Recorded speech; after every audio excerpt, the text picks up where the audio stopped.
Celtic Reconstructionist paganism is a polytheistic Reconstructionist approach to Celtic neo-paganism, emphasizing historical accuracy over eclecticism such as is found in many forms of neo-Druidism. It is an effort to reconstruct and revive, in a modern Celtic cultural context, pre-Christian Celtic religions. Celtic Reconstructionist paganism originated in discussions among amateur scholars and neo-pagans in the mid-1980s, and evolved into an independent tradition by the early 1990s. Currently, Celtic Reconstructionist paganism is an umbrella term, with a number of recognized sub-traditions or denominations. Origins. As modern paganism grew in scope and cultural visibility, some Americans of European heritage saw the pre-Christian religions of their ancestors as being worthy of revival, and the study of mythology and folklore as a way to accomplish this. While most neo-Druid groups of the period were primarily interested in revitalizing the spirit of what they believed was the religious practice of pre-Roman Britain,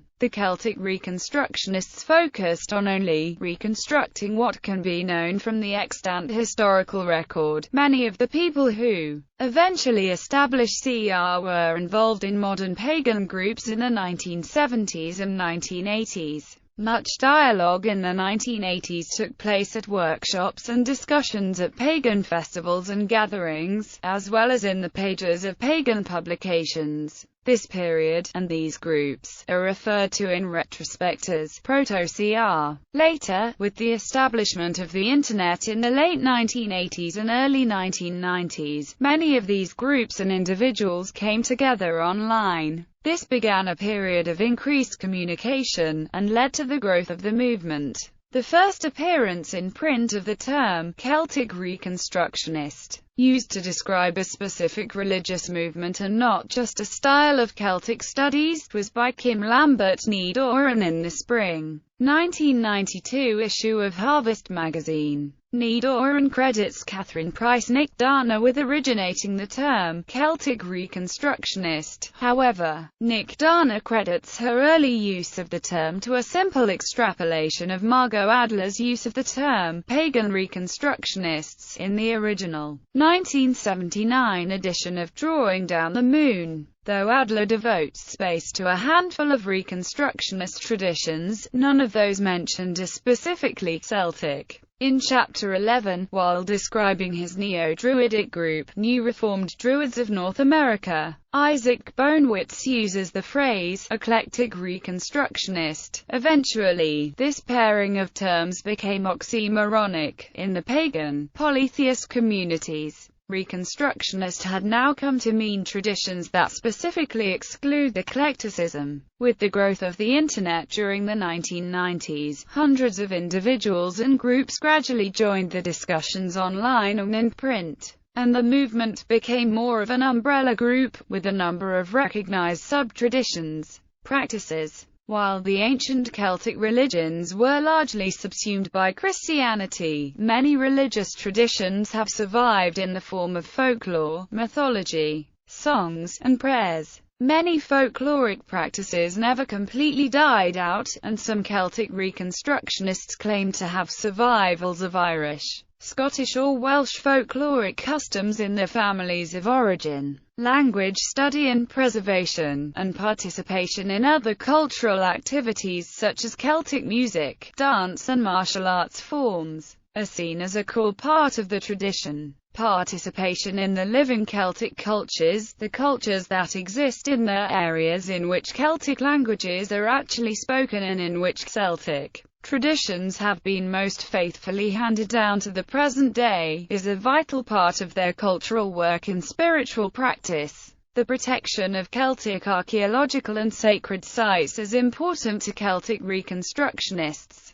When construction of the N3 motorway in Ireland threatened to destroy archaeological sites around the Hill of Tara, Celtic Reconstructionists organized protests and a coordinated ritual of protection. Like many other modern pagan traditions, Celtic Reconstructionism has no sacred texts, and so personal research is stressed. In order to more fully reconstruct pre-Christian Celtic religions, many CRs study archaeology, historical manuscripts, and comparative religion, primarily of Celtic cultures, but sometimes other European cultures, as well. Celtic Reconstructionists are not pan-Celtic in practice, but rather immerse themselves in a particular Celtic culture, such as Gaelic, Welsh or Gaulish. According to Catherine Price-Nick-Dana, CRs believe that while it is helpful to study a wide variety of Celtic cultures as an aid to religious reconstruction, and to have a broad understanding of religion in general, in practice these cultures are not lumped together. In addition to cultural preservation and scholarly research, Celtic Reconstructionists believe that mystical, ecstatic practices are a necessary balance to scholarship, and that this balance is a vital component of any Celtic Reconstructionist tradition. While CRs strive to revive the religious practices of historical Celtic peoples as accurately as possible, they acknowledge that some aspects of their religious practice are reconstructions.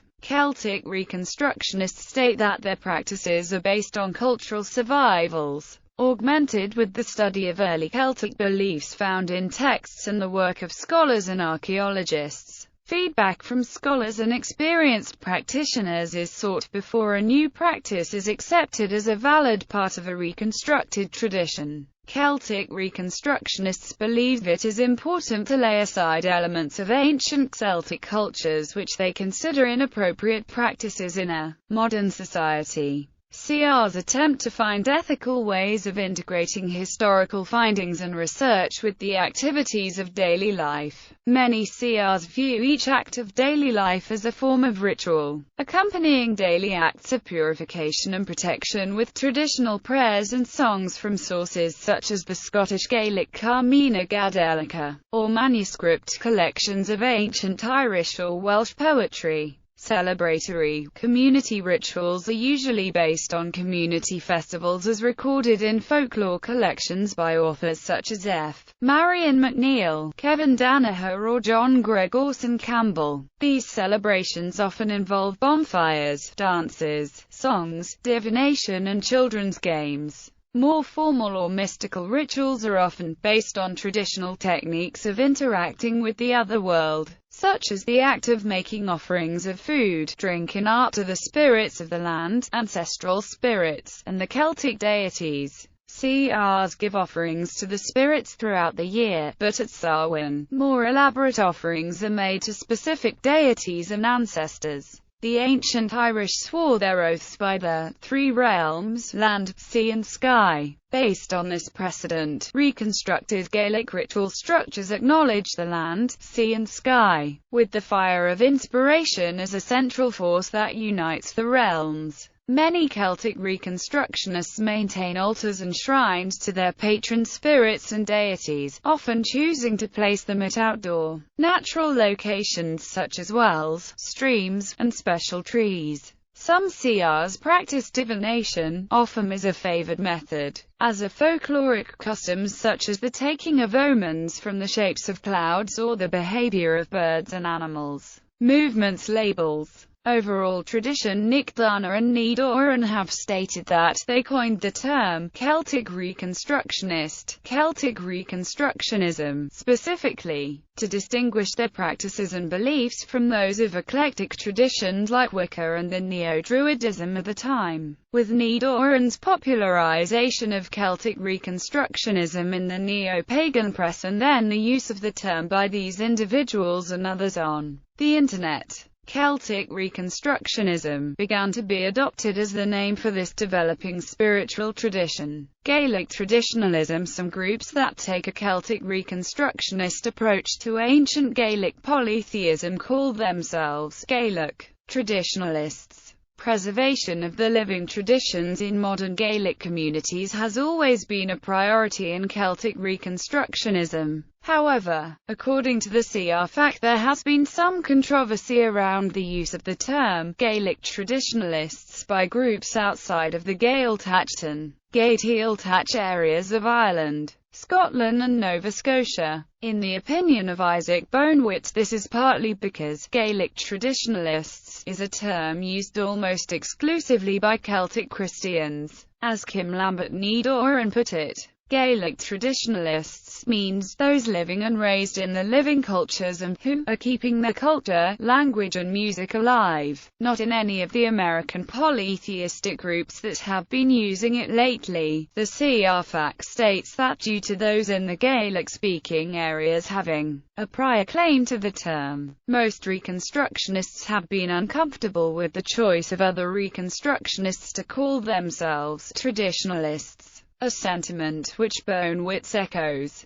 According to the authors of the CRFAC, while the disagreement over terminology has at times led to heated discussion, the polytheistic traditionalists and Reconstructionists are taking the same approach to their religion, and there are generally good relations between the founders of both movements. Subtraditions. While Celtic Reconstructionism was the earliest term in use and still remains the most widespread, as the movement progressed, other names for a Celtic Reconstructionist approach were also popularized, with varying degrees of success. Some CR groups have looked to the individual Celtic languages for a more culturally specific name for the tradition, or for their branch of the tradition. Paganard, Paganacht. Some Gaelic-oriented groups have used the Scottish Gaelic, Paganard, or the Irish version, Paganacht. One Gaelic polytheist group on the east coast of the U.S. has used a modification of the Gaelic term as Paganard Bandia. Sinestrognathar. In 2000, IMBAS, a Celtic Reconstructionist organization based in Seattle active during the late 1990s to early 2000s, adopted the name Sinestrognathar, a constructed, Old Celtic term intended as translating to ancestral customs. Embass is an Old Irish word meaning poetic inspiration.